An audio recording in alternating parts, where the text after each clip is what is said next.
Hello everyone, welcome back to the course on Health Humanities, Indian and Western Medical Knowledge Traditions. This is lecture number 32 on the development of the concept of aging. In this lecture, I will talk about how the idea of aging has been perceived, how different cultures have made their own points of view, their own notions about aging, old age people at different times, in different civilizations, in different cultures, in different countries. So in this lecture, I will talk about how aging has been seen, conceived, as well as experienced by the people, and what are the stereotypes, what are the formulations through which one can examine and as well as critique the idea of old age process. So in this lecture, I will talk about the contributions from various civilizations and various thinkers. I'll focus on the concept of aging and old age people in the primitive societies and pre-literate societies. How primitive societies have made and made their own notions, how they have understood, how they have taken care of the old people, what were the notions of old people and how they were accepted or how they were marginalized in the societies. Then I will talk about Egyptian concept of medicine and aging and how Egyptian people have perceived the old age people. What are their opinions about old age people? Then I'll come to the Indian notion of aging in the ancient times, how different classical traditions, whether literary or medical traditions in India have portrayed the old age people, how they perceive old age people, what are the stigmas, what are the virtues which they associate with old age people. What does Indian medical science talk about old age people in the ancient time?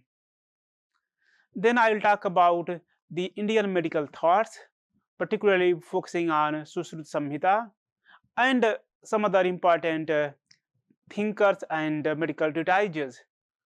And then I'll examine their point of view about old age people.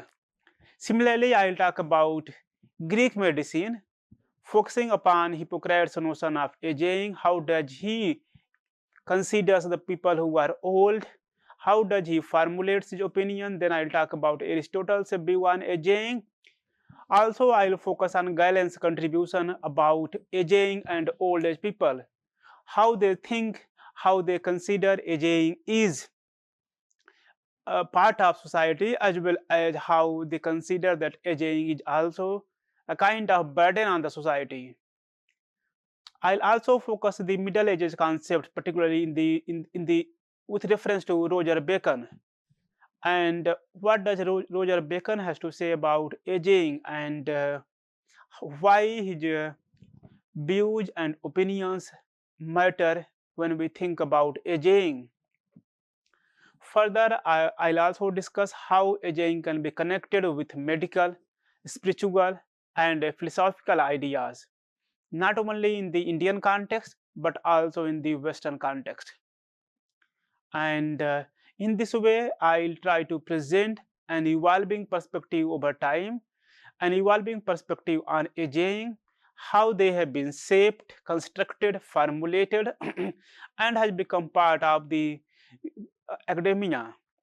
In this way, aging has been very crucial to understand. And for my lecture, I have derived a lot of sources, a lot of materials from Richard L. Grant's The Concept of Aging and Historical Review. So this is a kind of acknowledgement for Richard L. Grant that his article Concept of Aging and Historical Review is very, very significant in the formulation of this lecture. When we think about the old age people in the pre-literate and primitive societies, what are their conditions and what are the societal opinions about them? When did they die? How long they lived? then we find that the people who are old are very rare in the pre-literate and primitive societies across the world. Why they didn't live for a long time? There are multiple reasons that they couldn't survive for a long time. For example, in the pre-literate and primitive times, the people had very less access. There was very less advancement of medical sciences. Medicine was in the formative age. So most of the people, they were dying early. Maybe they are in a young age, maybe in the adulthood. So very few were aging. And those who survived the diseases, illnesses, then they were killed in famine or warfare. So the primitive societies were always in a war after one after another. There were famine, there were drought. So these are maybe excess of disease, plague, and so many other kind of diseases which were spreading, and people were dying in a large number. So due to the disease, famine, and warfare, very few people were becoming old, and hence in the ancient and primitive societies, the number of old age people are less, and hence there was not much stigmatization about the old age people. The one who survived in the primitive societies, and then they were seen as a source of wisdom. They were seen as someone who can provide intellectual support to the new generations. Further, they were also the one who were taking care of the young children of the households. And those who were surviving, they thought that aging is the act of God. So aging is caused by some supernatural beliefs. Aging is caused by certain supernatural elements. It can be God, it can be deities, it can be goddesses. And they were playing, it was believed that they played a major role in the aging process of a person, which means they didn't believe in the first. There was not many people who were old, because many people died in disease, famine, and warfare. Second, those who remained, they were seen as a source of wisdom, source of family support. However, they also thought that the people are becoming old because of certain supernatural elements, because of certain designs of gods, goddesses, or supernatural elements. And they also thought that when a person dies, the death of a person can be because of certain magical, black magic, or some other kind of practices through which one is dying. So death is not seen as a part of natural life process. Rather, it is seen that when one dies, it is because of certain supernatural, magical, and some other kind of external practices. And in this way, the primitive society, the pre-literate society, did not consider death as inevitable part of human existence. Rather, it was seen to be caused by some kind of outer or external forces. Despite these kind of opinions about the old age people, there are certain instances in the primitive societies where old age people were abandoned, and they were abandoned for the sake of finding out new knowledge in the finding out or getting new knowledge which they can impart to the society. So the people who are old, they were not abandoned because they were seen as burden. Rather, they thought that old age in the old age, they can worship God, they can have some kind of enlightenment, which can improve the condition of the society, through which they can get guidance and improve their life course. When we think about the concept of old age people in the Egyptian medical practices, and one of the first written treatise or statement is called Papyrus Smith, and the treatise on aging called Papyrus Smith has talked about anti-aging recipe, anti-aging process through which one can remain forever young. So the Egyptian early Egyptian medical practices, medical systems were aware about the concept of aging, and then they worked on how to remain young. In other words, they began to work on the process of anti-aging.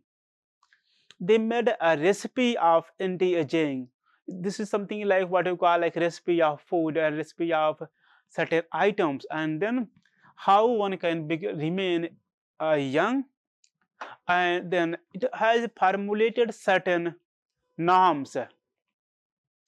The Papyrus Smith asserts, anoint a man therewith. It is a remover of wrinkles from the head. When the flesh is smeared therewith, it becomes a beautifier of the skin, a remover of blemishes, of all weaknesses which are in the flesh, found effective myriads of time. And this is from Recipe for transforming an old man into a youth. It talks about that one can actually appoint a person whose task is to remove wrinkles from the head. And how it can remove the wrinkles? By some kind of massage or certain kind of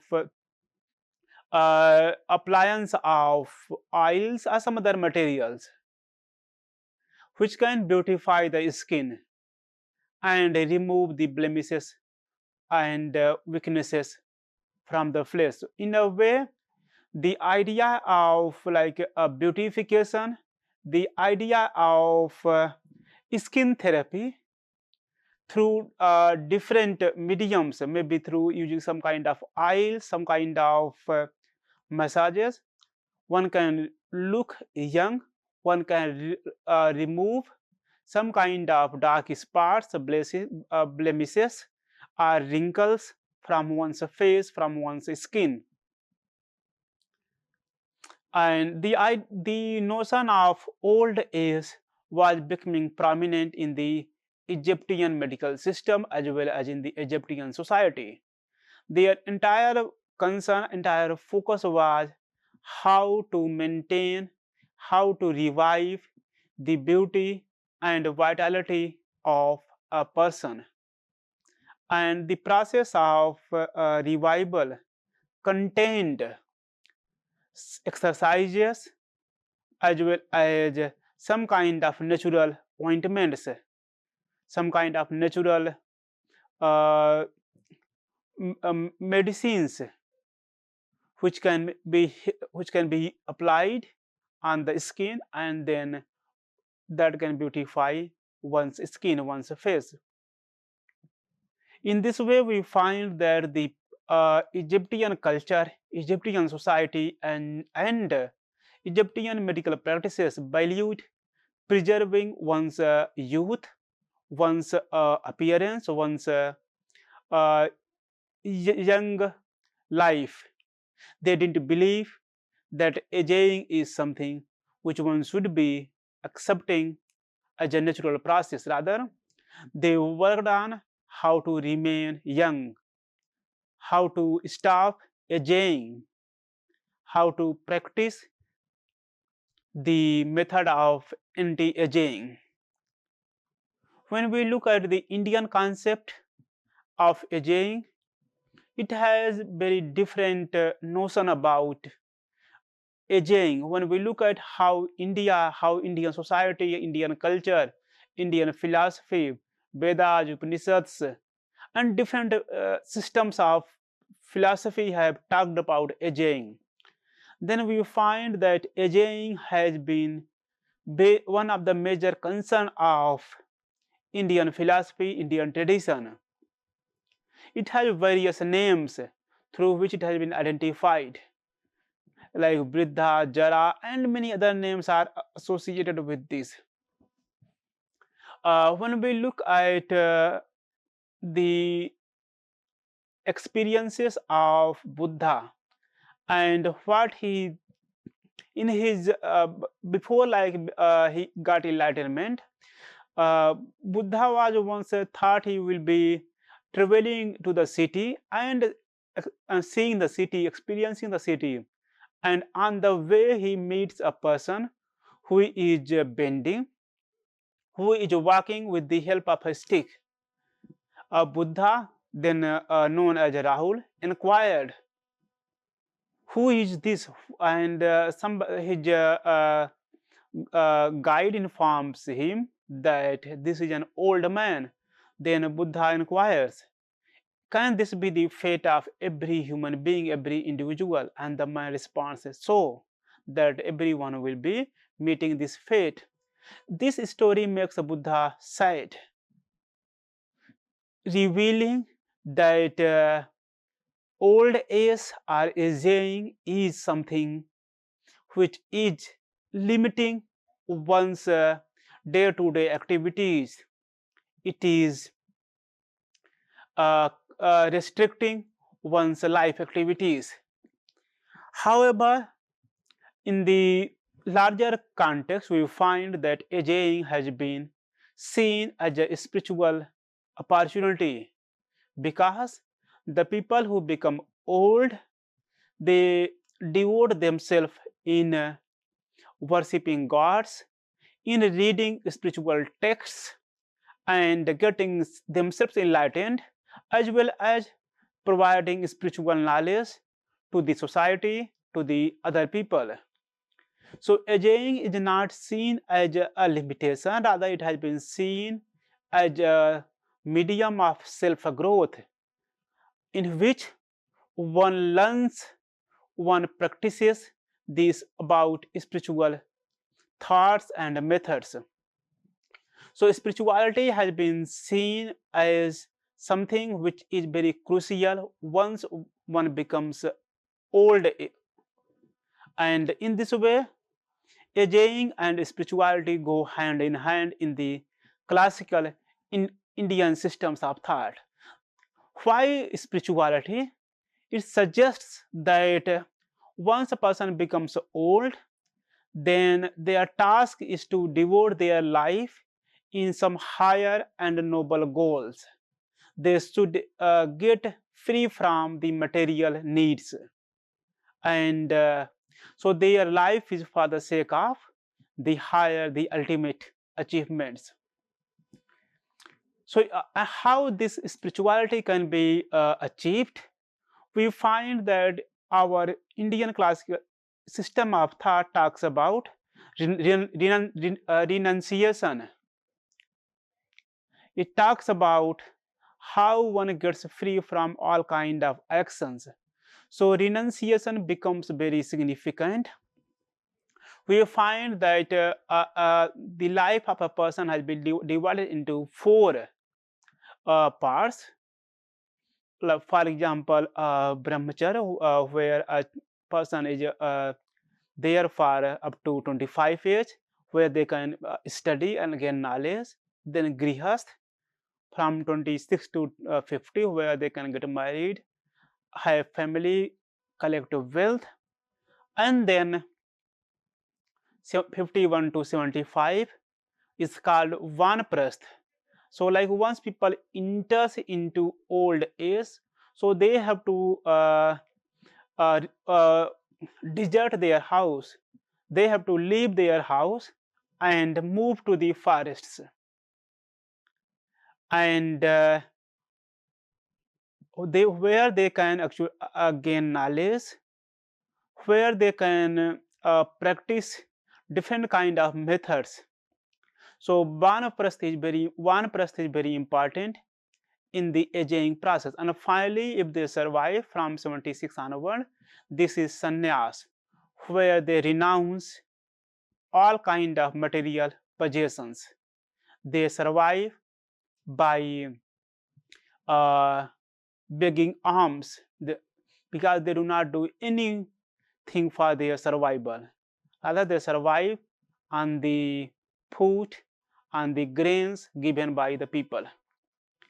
And in this age, they get knowledge, they impart knowledge, and they talk about the spiritual upliftment of the society. We find such examples in Mahabharata, that in the end of Mahabharata, we witness that the king Dhritarashtra, Queen Gandhari, as well as Queen Kunti, like they once Yudhishthira becomes king, they plan to leave for the forest. Unfortunately, because of forest fire, they die. They couldn't enter in the system of sannyasa, in the system of renunciation. So in this way, in the classical Indian tradition, old age is associated with wisdom and detachment. It is a source of wisdom. It is also the age where one can gain wisdom and impart wisdom, and they have no attachment with family, with any kind of what in Indian system is called Maya and Moh. They are beyond any kind of attachment, any kind of affiliations. So Indian society, Indian culture gives enough respect and values for the old people in the family as well as in the society. They are taken care of, and they are seen as someone who can guide the family in the difficult times. And the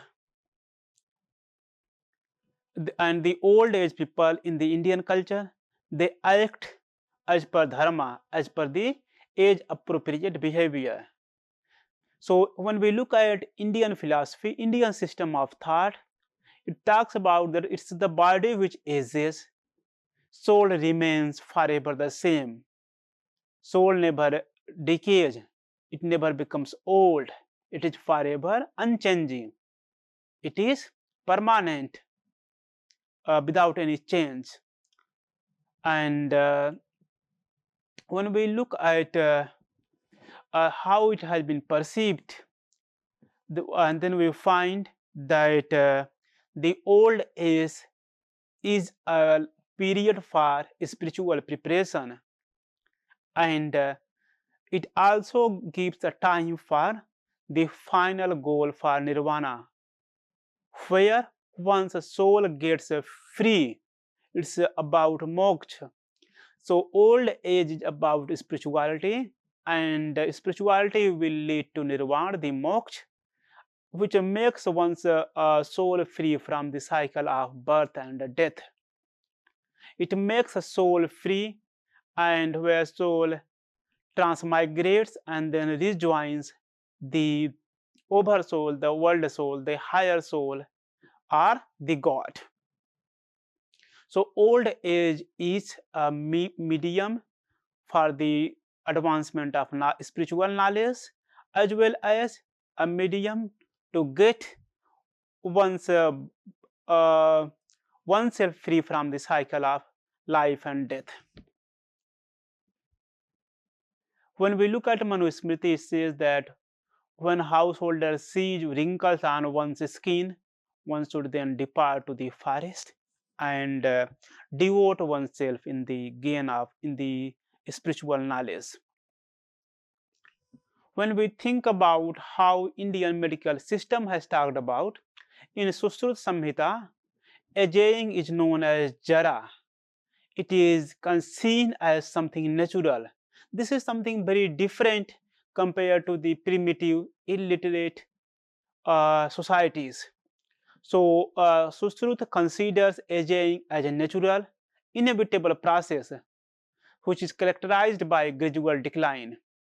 It is categorized into stages like childhood, called Balyavastha, middle ages, Madhyavastha, old age, Vriddhavastha, and it emphasizes that with advancing age there is a decrease in strength, vitality, and sensory functions, and then it is accompanied by physical changes such as like hair loss and wrinkles on the face and the skin. So Sushruta considers that aging is where one's strength is decreasing, one's vitality is decreasing, one's sensory functions will not act as it was before, and the appearance of aging will be also seen on one's face in terms of wrinkles, on one's head in terms of the loss of hair, or graying or turning gray of hair. However, Sushruta also talks about how to rejuvenate, how to stop aging.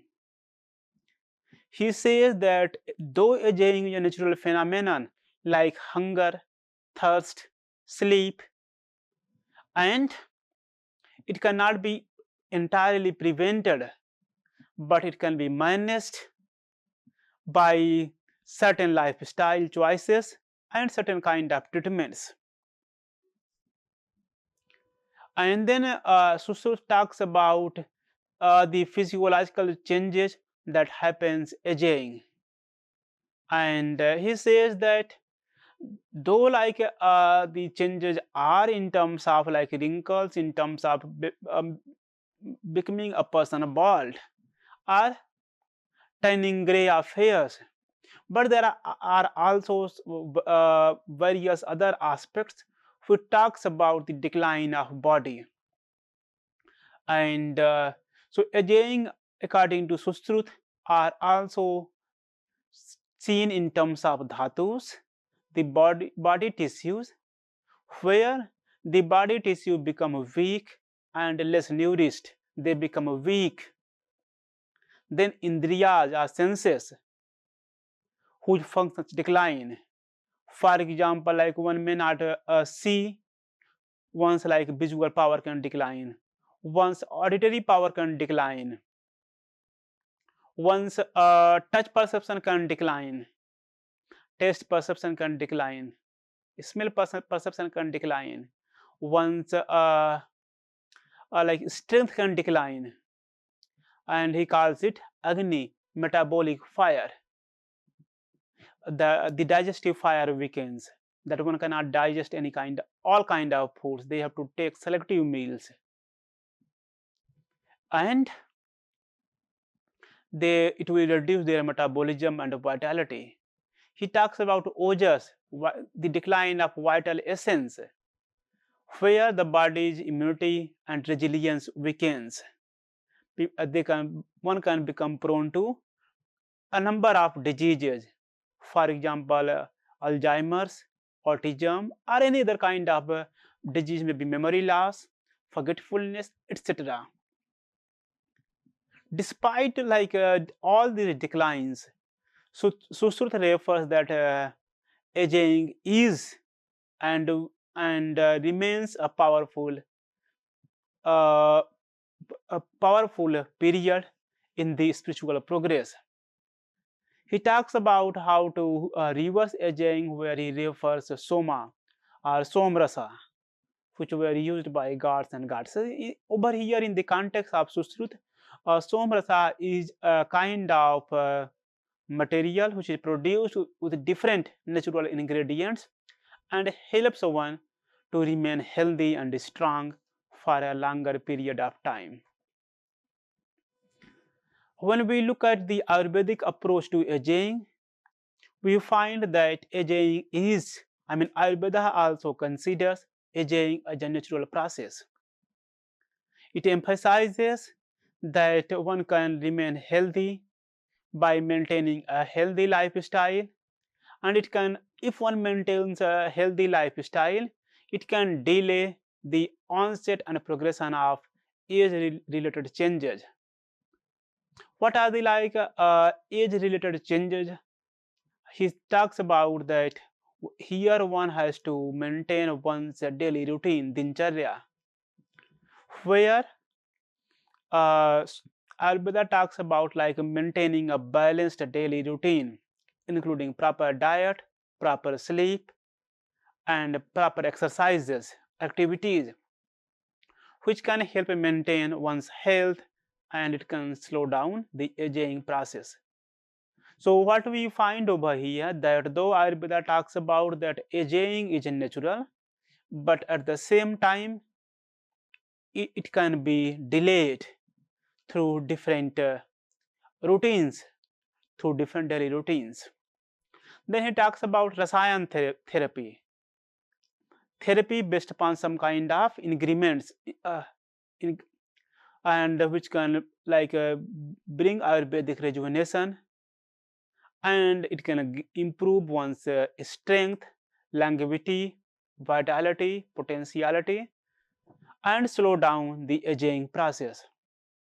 It can be, so these rasayanas can be made by different elements based upon nature, based upon the uh, extracts from the animals, maybe like milk, ghee, etc. Sometimes Ayurveda also talks about using flesh and from different animals, from fishes, etc., which can help in delaying one's aging process. In the Now moving to the Western context, how Western society, Western people have seen aging. In the Greek medical system, particularly when we go back to Hippocrates, uh, it is a time where he differentiates aging from theological and magical beliefs. He says that aging is a biological condition, not a magical or theological, that one is becoming old because of certain magical practices, certain supernatural practices. He considers that heat is the essential factor of one's life. The Hippocratic theory believes that growing bodies have the most innate heat. They therefore require the most food, otherwise their bodies are wasted. In the old person, the heat is feeble and therefore they require little fuel. It is as it were to the flame, for it would be extinguished by much. On this account, our fevers in old persons are not equally acute because their bodies are cold. Uh, we can find a binary over here in Hippocratic theory that the young age is associated with heat and the old age or old body is associated with cold. And once one is young, one is adult, they need food to maintain the fire of the body. So food is the fuel which maintains the fire, the flame. If it's not given sufficiently, then the body will be acting differently. Sometimes the body will become weak and a person may die.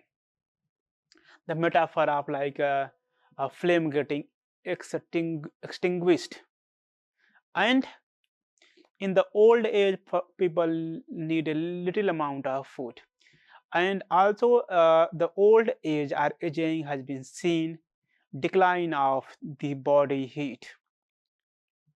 So in this way we find that Hippocratic theory believes aging to be natural, not as supernatural, and then talks about how like one can maintain one's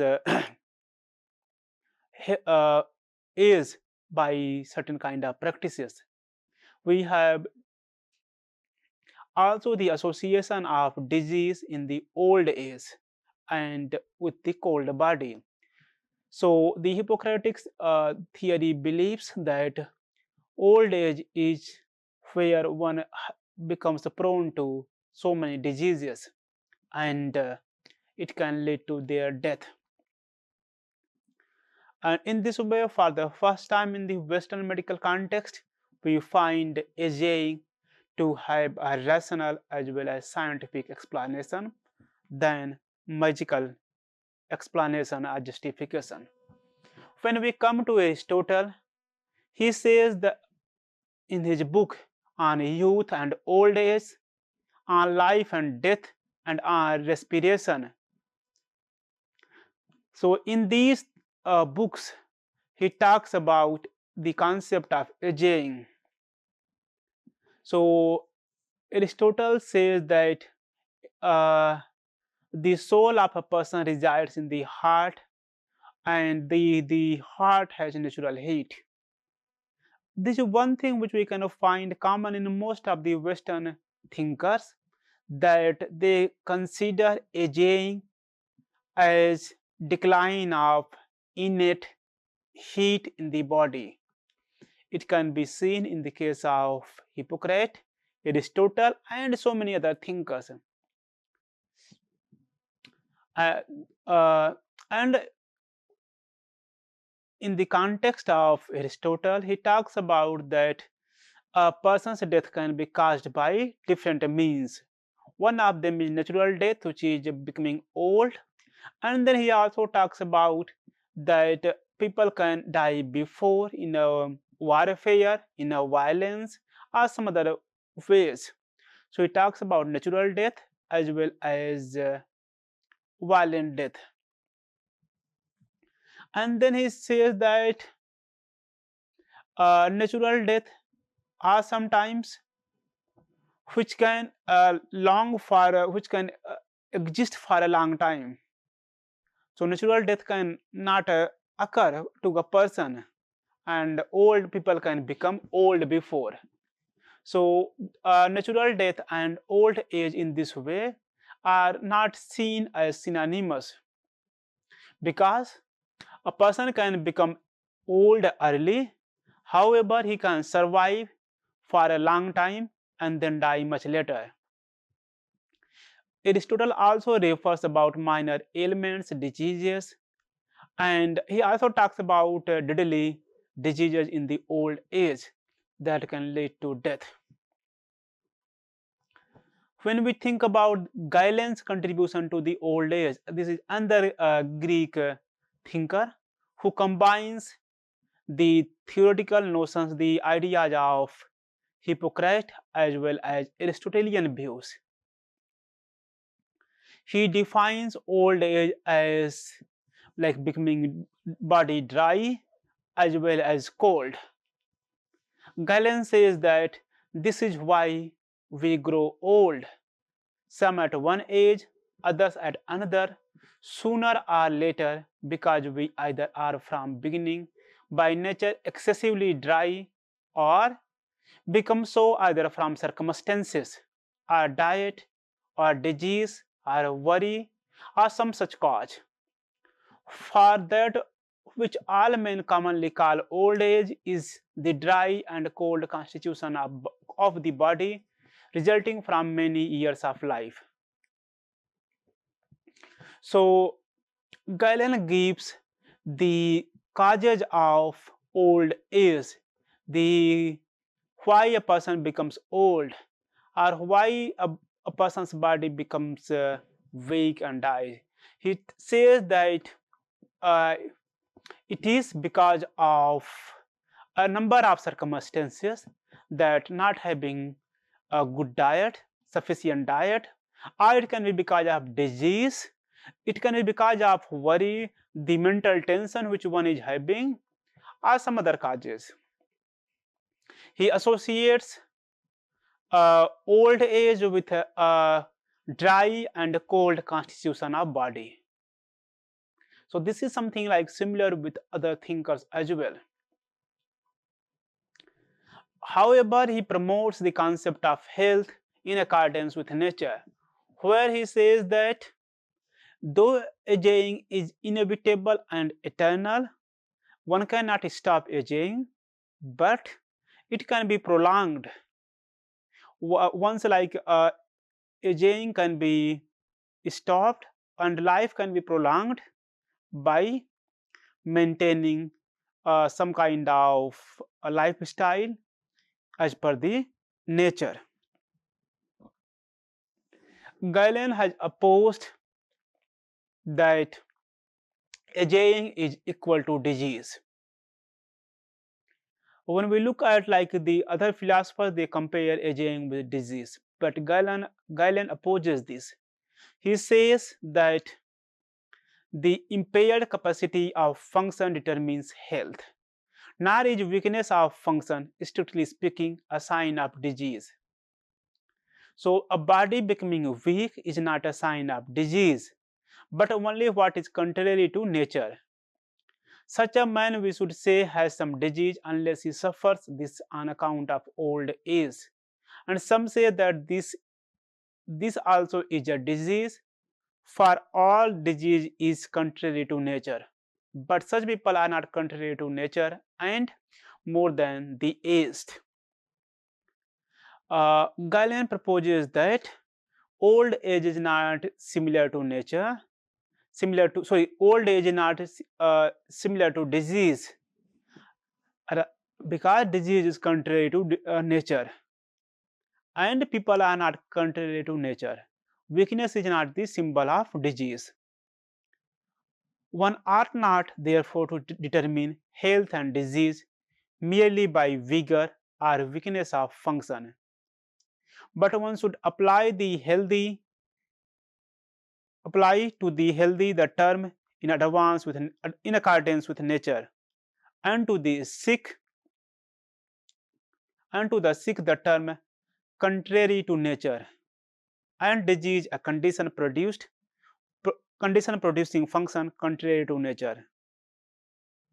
So Galen says that the people who are healthy, who have vigor and strength, they can be called that their life is in accordance with nature, and those who are becoming weak and they cannot participate in multiple activities, then their life is going contrary to nature.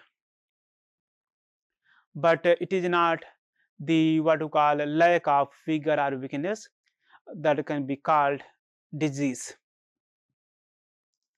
When we go to the Middle Ages, particularly Roger Bacon, in his books on retardation of old age and then cure of the old age and perseverance of youth.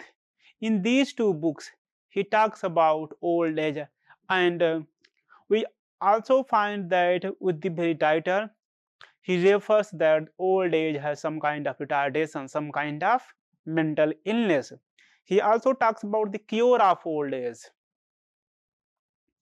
And like other thinkers, innate heat of the body has been seen something peculiar to him as well.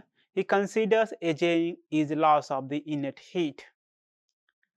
He also finds that aging can be caused by three things: infection, negligence, ignorance.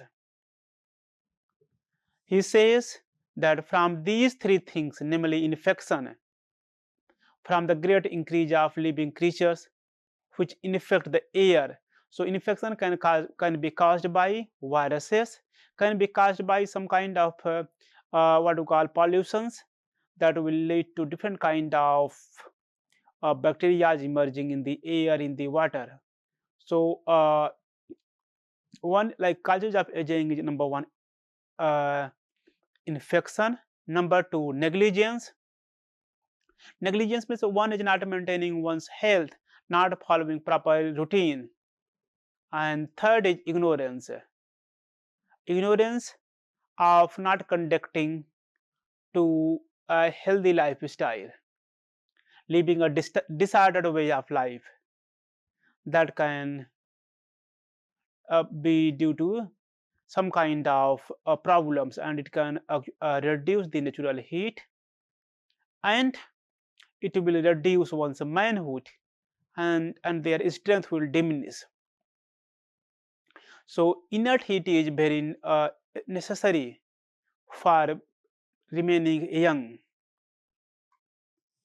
Then when we move further, we find Arnold of Villanova in his book The Defense of Age and Recovery of Youth talks about uh, old age. His ideas are something similar to Roger Baker's. He has introduced the concept of alchemy, and which can help to maintain one's life forever young. He also talks about the help of astrology, and he believed in the idea of elixir of life that can that can be used to maintain one's youth. And he has also focused upon how to maintain one's power and one's heat of the body. He has seen wrinkling as a sign of a weakened heat of the body. He says that so long as the powers and the heat are not weakened, the skin shall not wrinkle. Further, he says corrugation or wrinkling is cause of declining heat. So, innate heat of the body is very necessary to maintain one's health and stop aging. Henry Cuff and has talked about aging process, and he compares aging in with some kind of theological point of views. In his book, The Difference of Ages of Man's Life, he blends Greek as well as Christian doctrines to maintain the perfect harmony that has existed between body and soul. So this is a turn which we find over from scientific, from medical to theological aspect of aging, and it talks about like that one can actually follow what Hippocrates, Galen, and others have said, but one has to also follow the religious practices to maintain the younghood, the strongness of body and soul. He says that aging is result of heat consuming body moistures, where once like heat is diminishing, the person will become old. He has also emphasized the moral and spiritual decline as a cause of aging, that if person is doing some unethical, immoral work, if one is not participating in the spiritual work, then person's life will become troubled. He will live in some kind of mental depression, some kind of mental tension, and it will result in old age. Sir John Floyer has talked about geriatric medicine in his book Medicina Gerocomica, or the Galenic art of preserving old men's health, where he has focused upon how to preserve the health of elderly people. And in this context, he adopts Galenic concept of medicine, which I have discussed it before. And he also talks about humoral balance, and has promoted Galenic art to maintain one's health and remain young, to stop anti-aging. Sir John Floyer is one of the early contributors to the geriatric thought, or what you call geriatric medicine. When we move further, come to 18th and 19th century, particularly in the age of enlightenment, we find that old age has been seen as in terms of scientific explanations. With enlightenment, we have complete decline of mystical or theological conception of aging, that one is becoming old because of certain mystical, theological, magical reasons.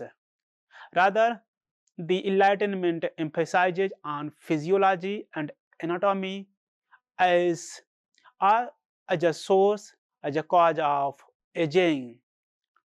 And from this time, we have the what you call emergence and foundation of gerontology, the study of old age.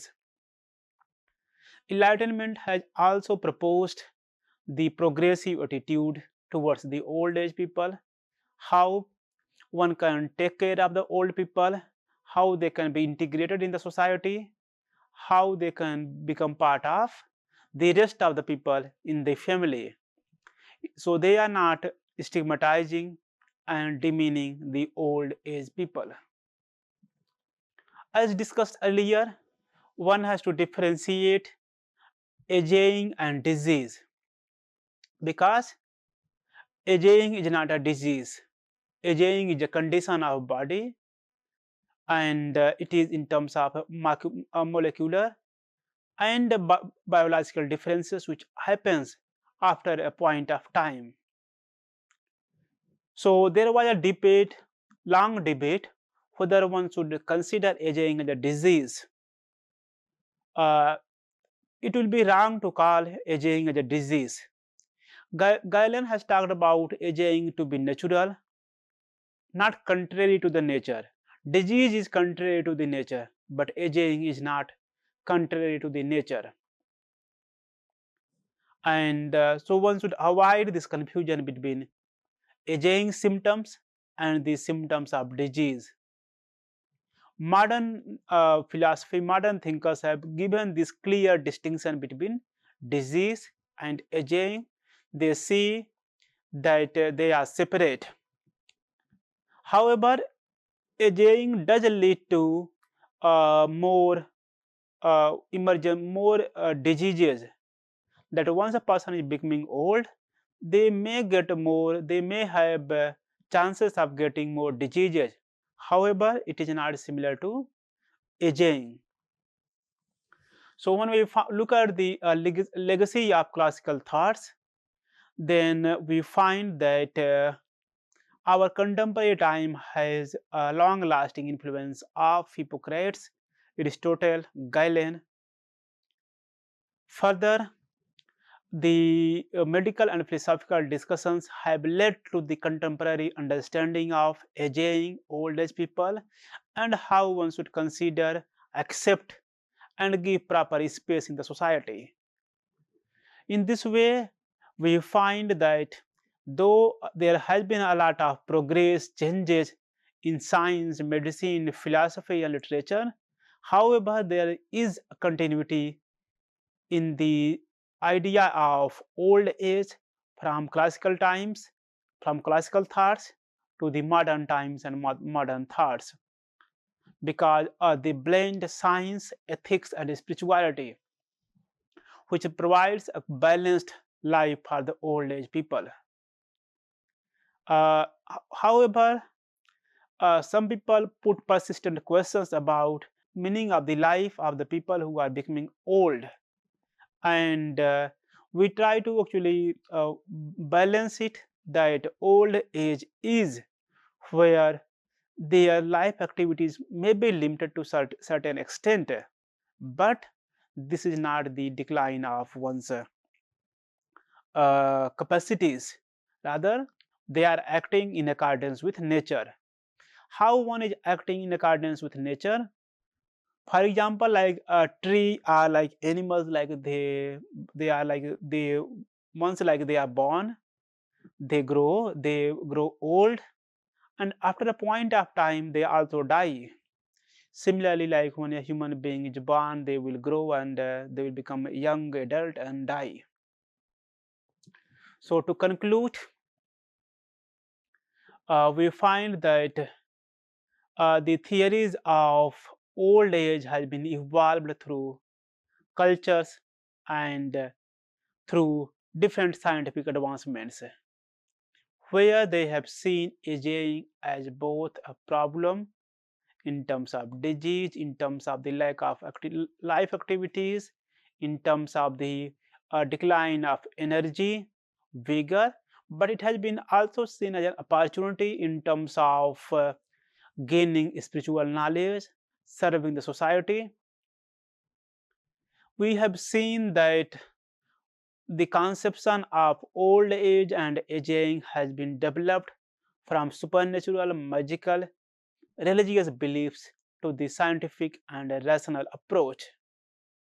Different cultures, different societies have shaped the concept of aging, and they have given their own notions and ideas about old age people. And these ideas and thoughts can further contribute to the discipline of gerontology. So with this I end. Thank you.